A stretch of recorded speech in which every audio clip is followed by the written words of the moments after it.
Welcome to Fulllifeentertainment channel.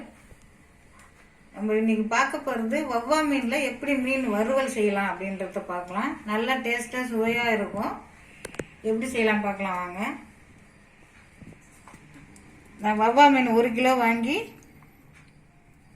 கழுவி clean பண்ணி எடுத்து வச்சுருக்கேன். அதை எடுத்துக்கலாம். இப்போது நீங்கள் எந்த மீனாக இருந்தாலும் எடுத்துக்கலாம், ஒன்றும் ப்ராப்ளம் இல்லை. வஞ்சன மீன், காளா மீன் எல்லாம் நிறைய மீன் வெரைட்டி இருக்குது. இது வேணால் எடுத்துங்க. 2 டீஸ்பூன் வெறும் மிளகாய்த்தூள், அதான் தனி மிளகாய்த்தூள்.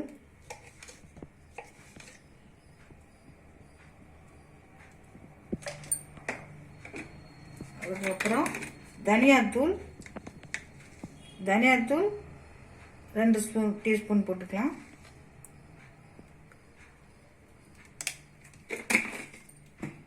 அப்புறம் மிளகுத்தூள் ஒரு 1/2 டீஸ்பூன். கரம் மசாலா தூள் 1 டீஸ்பூன். அதுக்கப்புறம் சால்ட் நம்ம தேவைக்கு ஏற்ப போட்டுங்க. இஞ்சி பூண்டு பேஸ்ட்டு கொஞ்சம் சேர்த்துக்கலாம். இஞ்சி பூண்டு பேஸ்ட்டு சேர்த்து அந்த ஜூஸ் இறங்கி மீன் வறுவல் நல்லா டேஸ்ட்டாக இருக்கும். அப்புறம் லெமன் ஜூஸ் ஒரு 1/2 லெமனை வந்து பிழிஞ்சு வச்சுருக்கேன். அது மேலே அப்படியே சேர்த்துக்கலாம். இப்போ இது எல்லாத்தையும் நல்லா கலந்து விட்டுக்கலாம். லைட்டாக தண்ணி தெளிச்சிக்கலாம். இது லைட்டாக தண்ணி தெளிச்சிக்கலாம், ரொம்ப தண்ணி விடாதீங்க.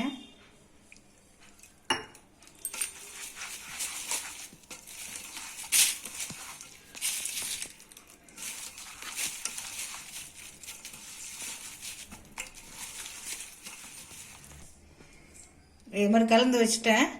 இது ஒரு 10 மினிட்ஸ் வந்து ஊறட்டும். ஊறினோடனே நம்ம அப்புறமா வறுத்து எடுக்கலாம். இப்போ வந்து நல்லா ஊறிடுச்சு 10 நிமிஷம். உப்பு, காரம், அந்த இஞ்சி பூண்டு பேஸ்ட்டு, எலுமிச்சம்பழம் எல்லாம் வந்து நல்லா ஊறி இருக்கு. இப்போ எல்லாமே உப்பு காரம் எல்லாமே இறங்கி இருக்கும், நல்லா இருக்கும் டேஸ்ட்டு. இப்போ வந்து ஒரு பேன் வச்சுட்டேன் நான். அது கடாயில் எண்ணெய் ஊற்றி அப்படியே பொரிச்சு எடுப்பாங்க. நான் அப்படி பண்ணுறது இல்லை, ஏன்னா எண்ணெய் நிறைய பொரிச்சு எடுத்தால் உடம்புக்கு நல்லது இல்லைன்றாங்க. அதனால சும்மா லைட்டாக ஒரு எண்ணெய் ஊற்றிக்கலாம். ஊற்றிட்டு எண்ணெய் காஞ்ச உடனே இந்த மீன் துண்டை எடுத்து அப்படியே போடலாம். வறுத்து எடுத்தால் இப்போ தான் வறுத்து எடுக்கிற பொருள் எதுவுமே உடம்புக்கு நல்லது இல்லைன்றாங்க. அதனால் நான் வந்து இந்த மாதிரி தவாவில் வச்சு வறுத்துக்கினீங்கன்னா உங்களுக்கு எண்ணெய் வந்து கம்மியாக கொடுக்கும், நல்லாவும் இருக்கும், டேஸ்ட் நல்லாயிருக்கும்.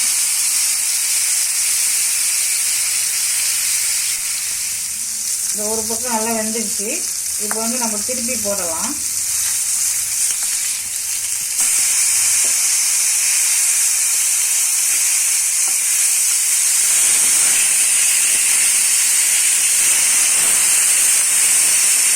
கொஞ்ச நேரம் ஆகட்டும்.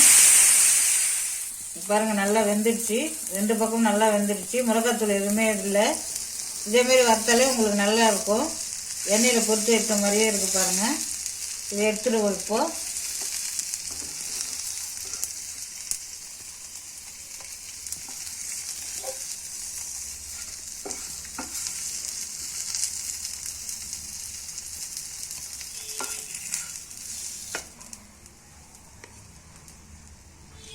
பாருங்க நல்லா அழகாக ரெடி ஆயிடுச்சு மீன் வறுவல்.